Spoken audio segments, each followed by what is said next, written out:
श्री गणेशाय नमः। श्री सरस्वत्यै नमः। प्यारे ज्योतिष बंधुओं, आज की कक्षा में आप सभी का हार्दिक स्वागत है। अब मैं कक्षा प्रारंभ करता हूँ। वर्तमान में हम भाव कुंडली चक्र के भाव के बारे में जानकारी प्राप्त कर रहे हैं। अकाट्य फल के लिए तीन तत्वों का होना अति आवश्यक है। एक भाव, दूसरा भावेश और तीसरा कारक ग्रह। जब तक यह तीन तत्वों का हमें भली भांति जानकारी नहीं हो, तब तक हम फलित सही नहीं कर सकते हैं। इसके अलावा और भी तत्व है, लेकिन यह बहुत ही महत्वपूर्ण है और प्रारंभिक तत्व है फलित के लिए। तो सर्वप्रथम भाव के बारे में हम जानकारी ले रहे थे और अगले क्रम में हम भावेश के बारे में जानकारी लेंगे, फिर कारक ग्रह के बारे में। तो हम अब तक वैदिक ज्योतिष के 3 सोपान डाल चुके हैं। यह चौथा सोपान होगा। इसमें हम क्या देखते हैं? मैंने बतलाया था कि एक बार हम नहीं स्मरण कर सकते हैं, अधिक समय लगेगा, उतना समय हम नहीं देख पाएंगे वीडियो। तो हम सब को अलग अलग करके फिर हम एक साथ कर लेंगे कम समय में, तो फिर हमारी पुनरावृत्ति भी हो जाएगी, स्मरण में भी बढ़ जाएगा। तो आज हम यह जो अब तक हम पढ़े हैं उसकी पुनरावृत्ति लेकर के आए हैं एक साथ, और हल्की सी नई जानकारी भी तो पुनरावृत्ति करें। ये जो कोश चक्र में 12 भाव लिखा हुआ है, 12 खाना इधर से बाईं ओर से जो है काउंट कर रहे हैं, तो यही जो है भाव है। और सुविधा के लिए मैंने आपको अंग्रेजी में ही संख्या लिखा है। एक यहाँ लिखा हुआ देख पा रहे होंगे। 1 2 3 4 5 6 7 8 9 10 11 12। सभी का नाम भी यहाँ पर जो है हमने कुछ दिया है, कुछ विचारणीय विषय को हमने दिया है।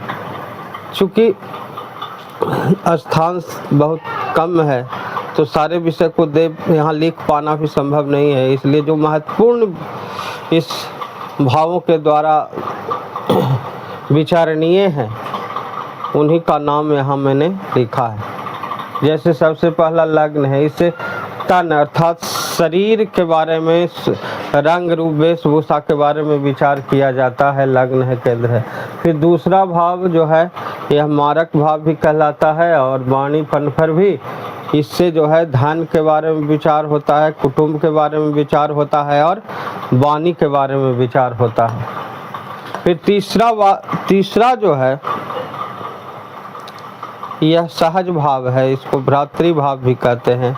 पराक्रम, मेहनत का विचार यहाँ से किया जाता है, और इसको उपचय भी कहते हैं, और आपोकिलम के नाम से भी जाना जाता है।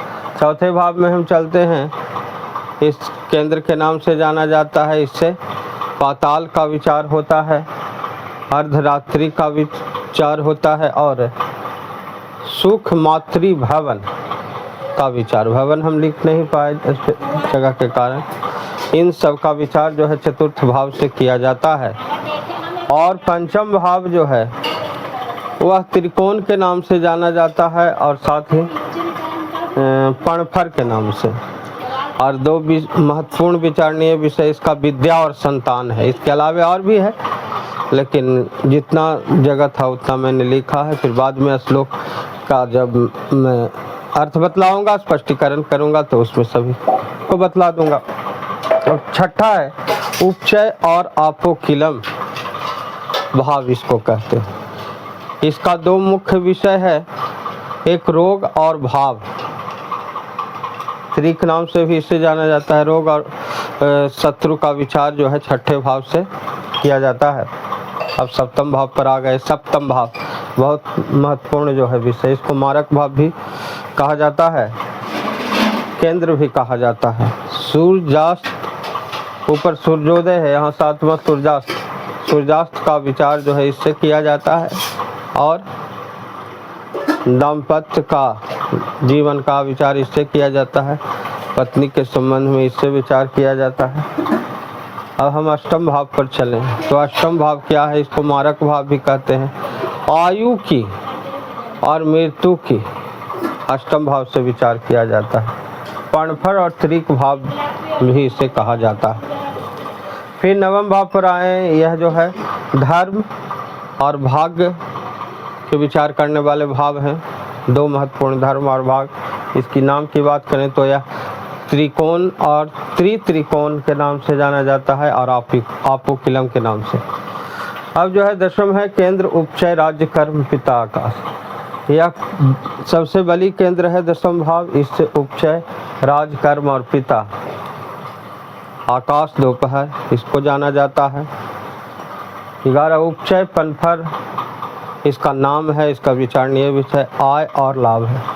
अब हम द्वादश भाव में चलें, देख पा रहे होंगे, इसको त्रिक भाव भी कहते हैं, आपोकिलम भाव भी कहते हैं, व्यय भाव भी कहते हैं। धन का जो खर्चा होता है उसके बारे में इससे जानकारी मिलती है और भी इसके संबंध में विचारणीय विषय है, जो कि श्लोक अर्थ बताने में मैं स्पष्ट करूँगा। एक ही बार बताने में आपको बोझ जैसा लगेगा, स्मरण नहीं रह पाएगा। आशा है कि इस पुनरावृत्ति वीडियो में जो है आप सभी को कुछ न कुछ स्मरण आ ही गया होगा।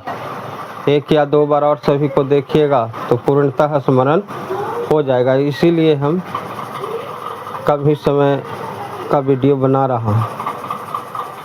और अब आगे एक वीडियो और बनाएंगे जिसमें सभी भावों की संख्या लिख करके और उनकी जो संज्ञा होती है उसका नाम, जैसे केंद्र के अंतर्गत कौन कौन से भाव आते हैं, त्रिकोण के अंतर्गत कौन कौन से भाव आते हैं, इसका मैं नाम लिख करके अगली वीडियो बना दूंगा, ताकि पूर्णतः आप भाव और उनके नामों से परिचित हो जाएं।